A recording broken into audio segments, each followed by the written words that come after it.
গ্রাম উন্নয়ন সমিতি, বিভিন্ন নন গভর্নমেন্ট যেসব প্রতিষ্ঠানগুলো রয়েছে, এনজিও সহ, তারপরে বিভিন্ন বাজারস্থ এলাকায়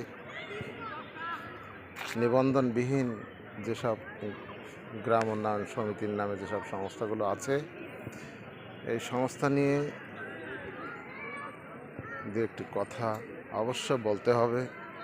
বিষয় হলো, এসব সংস্থা দীর্ঘদিন ধরেই মানুষের নিকট থেকে সঞ্চয়ের নামে টাকা সংগ্রহ করে থাকেন। সঞ্চয়ের নামে যে সকল টাকাগুলো সংগ্রহ করে থাকেন, এই টাকাগুলো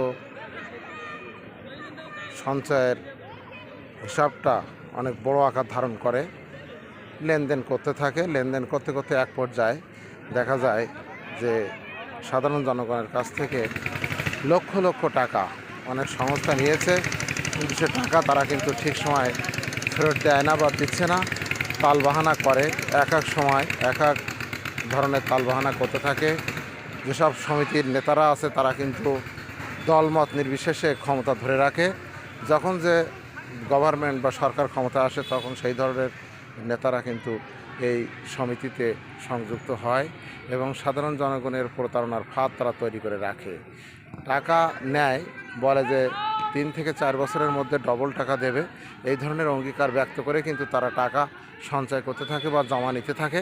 কিন্তু এক পর্যায়ে দেখা যায় তারা টাকা কিন্তু ফেরত দেয় না, তারা কিন্তু টাকা ফেরত দিচ্ছে না। এরকম সমিতি আছে অনেক, যেগুলো সঞ্চয়ের পালা, এবং তাদের কাছে যে টাকা রয়েছে সে টাকা কয়েক কোটি টাকা, এমন সংস্থাও রয়েছে। কিন্তু এই সংস্থার যারা নেতাকর্মী, যারা দায়িত্বশীল কর্মকর্তা আছে, তারা কিন্তু সাধারণ জনগণের টাকা ফেরত দেয় না।